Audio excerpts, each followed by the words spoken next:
ఈరోజు మనమొక చాలా, చాలా విచిత్రమైన పుస్తకం గురించి లోతుగా చర్చిద్దాం. దీని పేరు the legend mind from zero to infinity.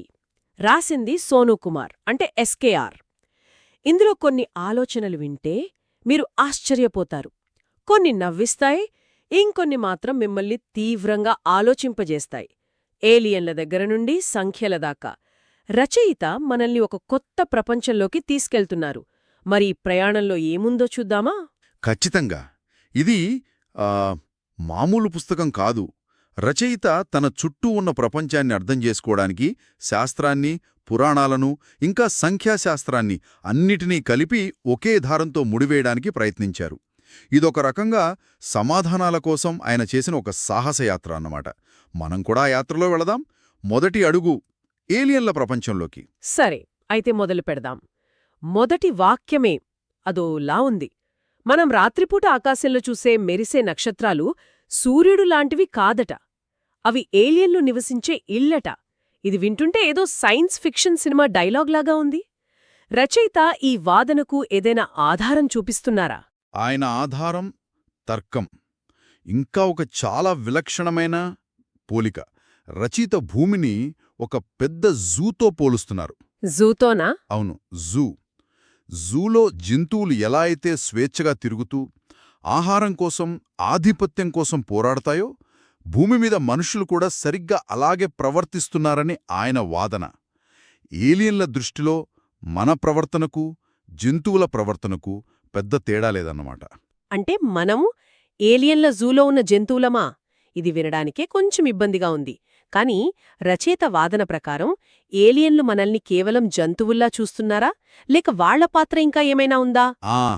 అక్కడే అసలు విషయముంది. వాళ్లు కేవలం ప్రేక్షకులు కాదు, వాళ్లు సంరక్షకులు కూడా. రచయిత వాళ్లను ఈ విశ్వానికి, భూమికి సంరక్షకులుగా వర్ణిస్తున్నారు. అయితే మన చరిత్ర చూసి వాళ్లు మనతో నేరుగా మాట్లాడటానికి భయపడుతున్నారట. భయపడుతున్నారా? అంత శక్తివంతమైన జీవులు మనల్ని చూసి ఎందుకు భయపడతాయి?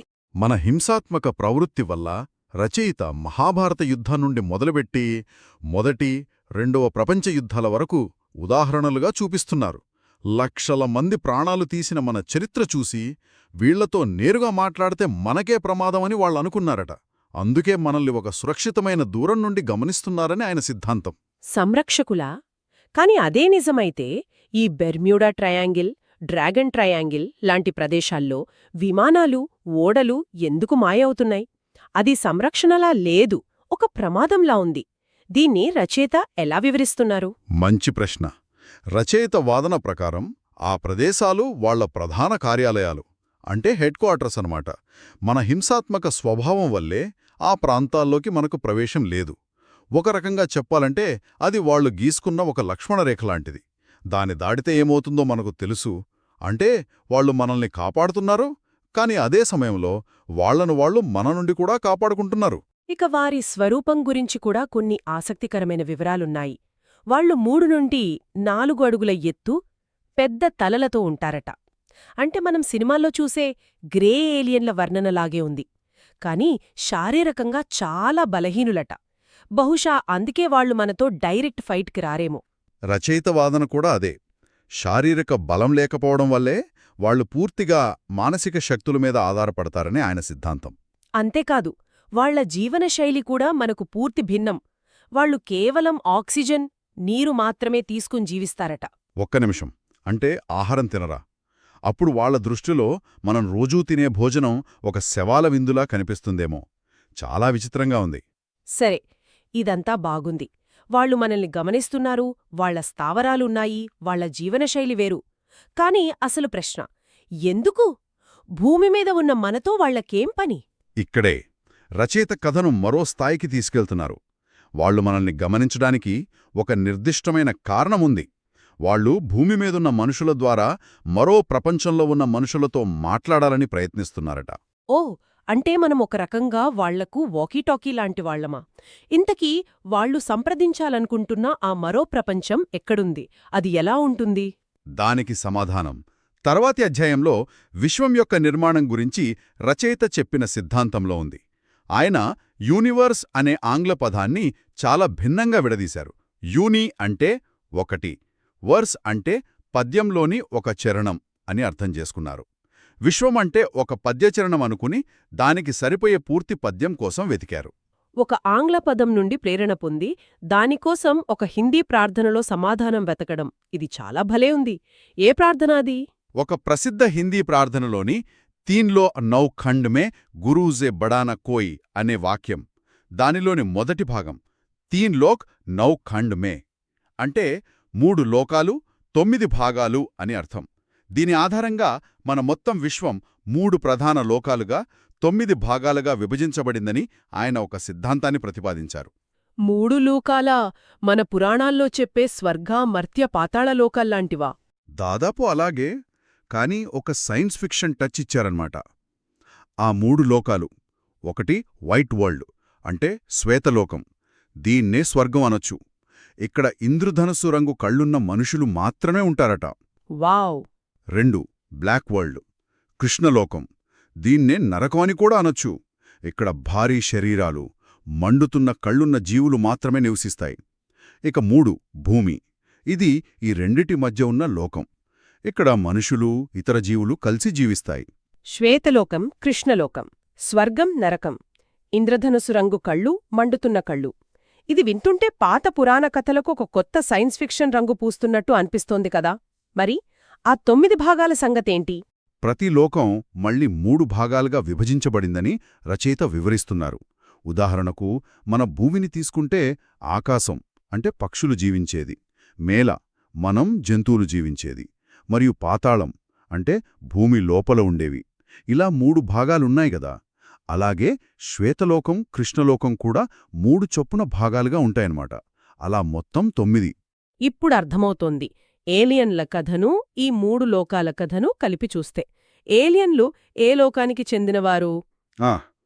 రచయిత ప్రకారం ఏలియన్లు బ్లాక్ వరల్డ్లో ఇంకా భూమిలో మాత్రమే ఉంటారు. వాళ్లకు వైట్ వరల్డ్లోకి ప్రవేశం లేదు. ఓకే. అందుకే వారు స్వర్గంలో అంటే వైట్ వరల్డ్లో ఉన్నవారితో మాట్లాడటానికి భూమిని ఒక న్యూట్రల్ జోన్లాగా, ఇక్కడి మనుషులను ఒక మాధ్యమంగా వాడుకోవాలని చూస్తున్నారన్నమాట. ఇది మొత్తం కథను ఒక చోటికి చేరుస్తుంది. ఏలియన్లు మనల్ని ఎందుకు గమనిస్తున్నారనే ప్రశ్నకు ఇది ఒక సమాధానం. ఓకే, ఇప్పటివరకు కథ బాగుంది. ఏలియన్లు, 3 లోకాలు అంతా ఒక ఫ్యాంటసీ నవలలా సాగిపోతోంది. కానీ ఇలాంటి పెద్ద సిద్ధాంతాలకు ఏదో ఒక ఆధారముండాలి కదా. ఊరికే ఊహమీద ఇంత పెద్ద కథను నిర్మించలేరు. బహుశా అందుకే రచయిత సంఖ్యలు, గ్రహాల రూపంలో తనదైన ఒక శాస్త్రాన్ని సృష్టిస్తున్నట్లున్నారు, తన కథకు ఒక పునాది వేయడానికి. మీరు సరిగ్గా పట్టుకున్నారు. రచయిత తన వాదనలను బలపరచడానికి సంఖ్యాశాస్త్రాన్ని, జ్యోతిష్యాన్ని, పురాణాలను కలిపి ఒక కొత్త వర్గీకరణను సృష్టించాడు. ఆయన 1 నుండి 9 అంకెలను 3 ప్రధాన వర్గాలుగా విభజించారు. అవి దేవుడు, మానవుడు మరియు రాక్షసుడు. దేవుడు, మానవుడు, రాక్షసుడు. సంఖ్యలకు ఇలాంటి పేర్లు పెట్టడం చాలా విచిత్రంగా ఉంది. ఈ వర్గీకరణ ఎలా పనిచేస్తుంది? ప్రతి వర్గాన్ని మళ్ళీ తండ్రి, గురువు, కుమారుడు అనే కుటుంబ సంబంధాల ఆధారంగా విభజించారు. ఉదాహరణకు దేవుడి వర్గం తీసుకుంటే 1వ సంఖ్య సూర్యుడు అంటే తండ్రి, 4వ సంఖ్య బృహస్పతి అంటే గురువు, 7వ సంఖ్య శని అంటే కుమారుడు. ఇది మన హిందూ పురాణాలకు చాలా దగ్గరగా ఉంది కదా. సూర్యదేవుడు కుమారుడు శని, దేవతలకు గురువు బృహస్పతి. అవును, ఇది మనకు తెలిసిందే. అలాగే రాక్షసుడి వర్గం కూడా పురాణాలకు అనుగుణంగానే ఉన్నట్టుంది. 3వ సంఖ్య అంగారకుడు, తండ్రి, 6వ సంఖ్య శుక్రుడు, గురువు, 9వ సంఖ్య నెప్ట్యూన్, కేతువు, కుమారుడు. శుక్రాచార్యుణ్ణి రాక్షస గురువుగా పిలుస్తాంగదా. ఇక్కడి వరకు బాగానే ఉంది. కాని మానవ వర్గంలోనే అసలు వివాదం మొదలవుతుంది. కరెక్ట్. ఇక్కడే రచయిత తనదైన వాదన్ను చాలా బలంగా వినిపిస్తున్నారు. మానవ వర్గంలో 2వ సంఖ్య చంద్రుడు, తండ్రి, 5వ సంఖ్య బుధుడు, గురువు, 8వ సంఖ్య యురేనస్, రాహువు, కుమారుడు. ఇలా వర్గీకరించారు. ఒక్క నిమిషం, రాహువు మానవ వర్గంలోనా? చంద్రుడి కుమారుడా? ఇది అస్సలు జీర్ణించుకోలేని విషయం. మనకు తెలిసిన కథ ప్రకారం సముద్రమతనంలో అమృతం తాగిన రాక్షసుడి తలను విష్ణువు సుదర్శన చక్రంతో ఖండిస్తే ఆ తల రాహువుగా, మొండం కేతువుగా మారాయి. మరి రచయిత ఈ ప్రసిద్ధ కథను ఏమంటున్నారు? రచయిత ఆ కథను భ్రమ కలిగించే సమాచారం అంటే ఇల్యూజన్ ఇన్ఫర్మేషన్ అని కొట్టిపారేస్తున్నారు. అది ప్రజలను తప్పుదారి పట్టించడానికి సృష్టించిన కట్టుకథ అని ఆయన వాదన. ఆయన బహుశా పురాణ కథ కంటే సంఖ్యాశాస్త్ర సంబంధానికే ఎక్కువ ప్రాధాన్యత ఇస్తున్నట్లున్నారు. ఆయన దృష్టిలో 8వ సంఖ్య రాహువు, 2వ సంఖ్య చంద్రుడు, వీళ్ల మధ్య ఉన్న గణిత సంబంధం తరతరాలుగా వస్తున్న కథ కంటే బలమైనది. ఇక్కడ ఆయన పాత నమ్మకాలను సవాలు చేస్తూ తన లాజిక్ని ఫాలో అవుతున్నాడు. అంటే మనకు తెలిసిన రాహుకేతుల కథ అంతా అబద్ధమని ఆయన వాదన. ఇది చాలా పెద్ద స్టేట్మెంట్. ఈ పుస్తకమంతటా ఇదే ధోరణి కనిపిస్తుందా? పాత నమ్మకాలను ప్రశ్నించడం? ఖచ్చితంగా. ఈ పట్టిక దానికొక ఉదాహరణ మాత్రమే. సంఖ్యలు, గ్రహాలు, కుటుంబ సంబంధాల ద్వారా ఒక కొత్త పురాణాన్ని, ఒక కొత్త తర్కాన్ని సృష్టించే ప్రయత్నమిది. ఇది సరైనదా కాదా అనే దానికంటే ఒక కొత్త కోణంలో ఆలోచించేలా ప్రేరేపిస్తుంది. ఇక చివరగా ఈ అధ్యాయంలో రచయిత వారంలోని 7 రోజులకు అదృష్ట రంగులను కూడా సూచిస్తున్నారు. ఆదివారం ఎరుపు, సోమవారం నారింజ. ఇలా ఇంద్రధనస్సులోని రంగుల వరుస క్రమంలో ఉన్నాయి. కానీ శనివారం విషయంలో ఒక ముఖ్యమైన మార్పును సూచిస్తున్నారు. అవును. సాధారణంగా శనివారం నాడు శనిదేవుడికి ఇష్టమని చాలామంది నలుపు రంగు ధరించాలని నమ్ముతారు. కాని రచయిత మాత్రం నలుపు రంగును పూర్తిగా వద్దంటున్నారు. దానికి బదులుగా ఊదా అంటే వైలెట్ రంగును ధరించమని సలహా ఇస్తున్నారు. ఎందుకంటే నలుపు రంగు చీకటి శక్తికి, నెగిటివిటీకి ప్రతీక అని ఆయన భావన. ఊదరంగు పాజిటివ్ ఫలితాలని ఇస్తుందని పేర్కొన్నారు. ఇది కూడా సంప్రదాయ నమ్మకాలను సవాలు చేసే మరో ఉదాహరణ అన్నమాట. సరే, ఈ మొత్తం సమాచారం నుండి మనం ఏమి గ్రహించాలి?